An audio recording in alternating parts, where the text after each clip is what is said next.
Lakshmikanth sir నమస్తే. నమస్తే.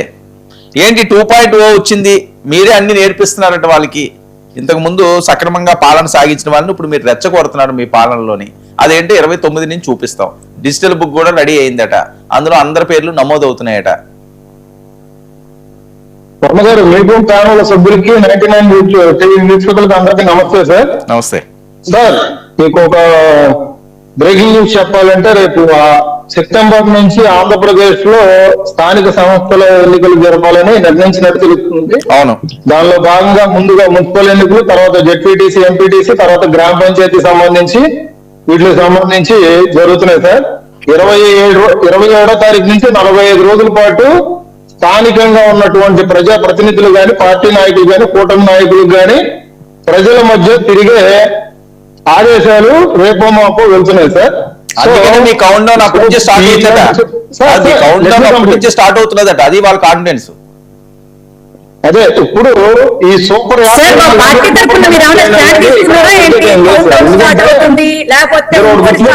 కాదండి, వాళ్ళు వాటండి మీరు చెప్తున్నారు కదా, స్థానిక ఎన్నికల్లో వాళ్ళు పూర్తిగా ఓడిస్తాము, వాళ్ళు కౌంట్ డౌన్ స్టార్ట్ అవుతున్నది ఓటమి అని మీరే చెప్తున్నారు కదా. మీరు అంటే మీరు కాదు, వైసీపీ వాళ్ళు కాదా?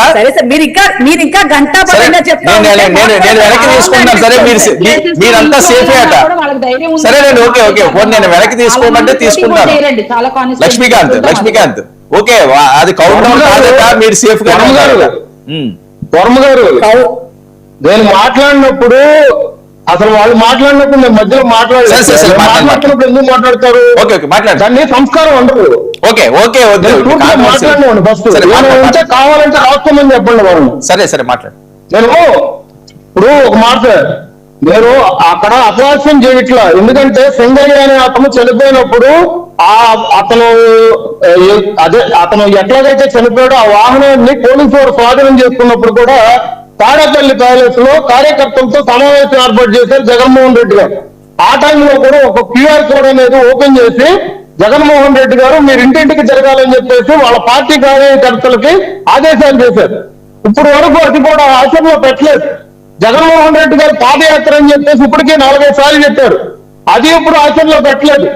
సో మీరు ఇక్కడ ఆలోచించుకోవాల్సింది ఏంటంటే, దీన్ని ప్రతి ఒక్కరూ కూడా రోజు తేదీలు మార్చుకుంటా కొద్దీ, నెలలు మార్చుకుంటున్న కొద్దీ దీన్ని ప్రతిసారి కూడా వీళ్ళు ఇట్లా ఆలస్యత్వం ప్రదర్శించుకుంటా ఉందంటే ప్రజలు అవిశ్వాసానికి కోల్పోయి ఇప్పుడు ఏముంటారంటే వాళ్ళు ఖచ్చితంగా ఇదే మాట మాట్లాడతారు సార్. అది నేను అంటున్న మాట కాదు, అది నేను అపహాస్యం చేస్తున్నట్టు కాదు, జనాల మాట. ఇప్పుడు స్థానిక ఎన్నికల్లో వస్తున్నాయని నేను ఎందుకు గంటాపతిగా చెప్తున్నానంటే, మినిమం వాళ్ళు ఇప్పుడు గెలిచే అర్హత లేదు. ఇప్పుడు ప్రస్తుతం ఆ ఈడీ కేసుల్లో నిక్కరే అనుకుంటే ఇవాళ మీకు తెలియదు లేదు. ఇసుక సంబంధించి కూడా ఈడీ అంటారు సార్. టన్నుల కొద్ది ఇసుక, లక్షల టన్నుల కొద్ది ఇసుక ఇవాళ రోజున లక్షకు చాలని పరిస్థితి. ఇవాళ దాని గురించి చెప్పమంటే కనుక వైఎస్ఆర్సీపీ వాళ్ళు లేరు. ఏ విధంగా టికెట్ తీసుకుంటారు సార్? అప్పుడేమో అధికారంలో ఉన్నప్పుడు పథకాలు పెట్టుకుని తిరిగాడు ఆ నాయకుడు. ఇవాళ ఆ అజయ్ నాయకుడు మాట్లాడమంటే తాడేపల్లి ప్యాలెస్, బెంగళూరు ఎలకాకాసు ప్యాలెస్ మధ్య తిరుగుతున్నాడు. జనం మధ్యకి రాడు. ఒక సమస్య మీద గట్టిగా నిలబడరు. రైతుల సమస్య అంటారు, లేదంటే నిన్న మత్స్యకారుల సమస్య అంటారు. కానీ నిన్న మత్స్యకారుల సమస్య ఎటువంటి సమస్య అండి? 2017 జీవో తీసుకొచ్చాడు జగన్మోహన్ రెడ్డి గారు. ఆ టైంలో మా పార్టీ నాయకులు బొమ్మడి నాయకుడు గారు దాని పక్షాన్ని పోరాటం చేశారు. పవన్ కళ్యాణ్ గారు నరసాపురంలో మీటింగ్లు చేశారు. మీటింగ్ చేసి జీవో ఇట్లా తీసేస్తే ఇప్పుడు అత్యగతి లేదు. దాని గురించి ఎప్పుడైనా జగన్మోహన్ రెడ్డి గారు ప్రెస్ మీట్ పెట్టారా? దాని గురించి ఎప్పుడైనా ప్రశ్నించారా? జీవో తీసేశారని చెప్పేసి పవన్ కళ్యాణ్ గారిని గట్టి మాట్లాడారా? ఎందుకంటే వాళ్ళు తీసుకున్న చర్య అనేది పిరికి పంద చర్య. ఎప్పుడు ప్రజల చెమటను రక్తంగా పీల్చుకొని తాగిన దాఖలాలే కానీ వైఎస్ఆర్సీపీ నాయకులు ఇప్పటికి కూడా అధికార దాహం మీద దంపర్లాడుతున్నారే కానీ ప్రజా సమస్యల మీద ఏమాత్రం కూడా వాళ్ళకి మాట్లాడే నైతిక హక్కు లేదని చెప్పేసి మేము చెప్తున్నాం సార్. ఏంటంటే పుణ్యశర్మ గారు ఏదో ఒక మాట స్టార్టింగ్ లో చాలా మంచి ప్రభుత్వం, చాలా మంచి పనులు చేసాము, అసలు మేము పల్లెత్తు మాటలు లేదు, మా అంత పాలన ఎవరు చేయట్లేదు, ఇవాళ ఫోటో పాలన మొత్తం అంతా వ్యతిరేకత ఎక్కువైపోయింది అన్నట్టుగా మాట్లాడారు. సార్ ఏం మాట్లాడుతున్నారు సార్? భూతుల సంస్కృతి తీసుకొచ్చింది ఎవరు సార్?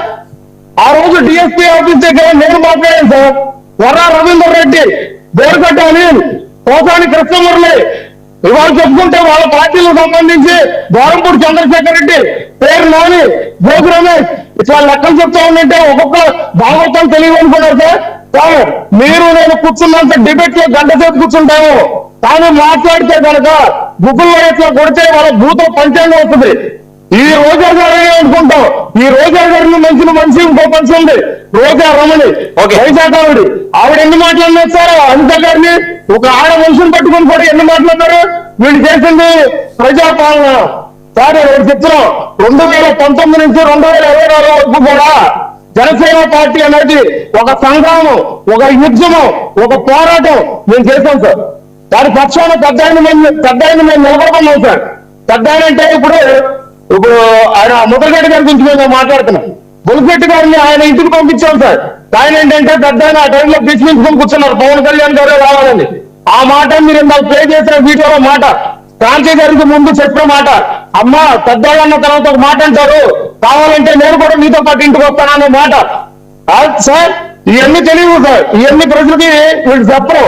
ఇవాళ ఏంటంటే సార్ ఒక శక్తుల్లాగా, ఒక ఒంటరి సైనికుల్లాగా ఇవాళ జగన్మోహన్ రెడ్డి గారి గురించి ముద్రగడ్డ గారు నిలబడితే ఆ పార్టీ ఇచ్చిన విలువేంటి సార్? ఆసుపత్రిలో ఉంటే వెళ్ళి పరామర్శించారా? ఇవాళ మాట్లాడితే మీడియా సాక్షిగా బుద్ధం మీద పాడి పెట్టుకొని మోసారు, జగన్మోహన్ రెడ్డి గారు బుద్ధం మీద పాడి పెట్టుకొని మోసారంటే ఎవరికి కావాలి సార్? ఎవరికి కావాలి? ఇప్పుడు ప్రస్తుతం ఆంధ్ర రాష్ట్రంలో ఏం జరుగుతున్నాయి సార్? కుల రాజకీయాలు జరుగుతున్నాయి, మతాలలో విద్వేషం జరుగుతుంది. దాని గురించి ఎవరు మాట్లాడుతున్నారు సార్? పవన్ కళ్యాణ్ గారు లాంటి వ్యక్తి గారి మీద ప్రాంతీయవాదం అనేది ఒకటి చూపిస్తున్నారు. దాని గురించి ఎవరు మాట్లాడుతున్నారు సార్? ఎందుకంటే సార్ రాష్ట్రం వరకే రాజకీయాలు, కానీ రాష్ట్రం దాటిన తర్వాత ఒక వ్యక్తిని విమర్శిస్తే అన్ని పార్టీలు కలిపి మాట్లాడాలి. కానీ ఆ మాట ఎప్పుడైనా జగన్మోహన్ రెడ్డి గారు తీసుకున్నారా? తీసుకోవాలా? దీనికి సాక్షాత్తు, ఎందుకంటే దీని వెనకాల తెర వెనకాల నడిపిస్తుంది కర్త కర్మ క్రియ వైఎస్ఆర్సీపీ వాళ్ళు. ఎందుకంటే నేను మాట చెప్తున్నాను అంటే సార్, ఇంకొక ఆ ప్రశ్న రావణ్ యూట్యూబర్ గురించి మాట్లాడారు పుణ్యశీల గారు. ఒక మాట చెప్తున్నాను సార్, విచారణ ఏం చేయండి సార్? విచారణ ఏం చేయండి? ఇంద్రసేన నాయుడు అంటే ఎవరు సార్? కళ్యాణదుర్గానికి సంబంధించిన వైఎస్ఆర్సీపీ నాయకుడు. ఆ వైఎస్ఆర్సీపీ నాయకుడు తమ్ముడే కదా సార్. ఇవాళ మరి గన్నవరం పోలీస్ స్టేషన్ కానీ విచారణకి వెళ్తే 56 ప్రశ్నలకు సంబంధించి కట్టుబడి 10 ప్రశ్నలకు కూడా సమాధానం చెప్పలేని పరిస్థితి. లక్షల రూపాయలు ఆ గమన అకౌంట్ లో లేదంటే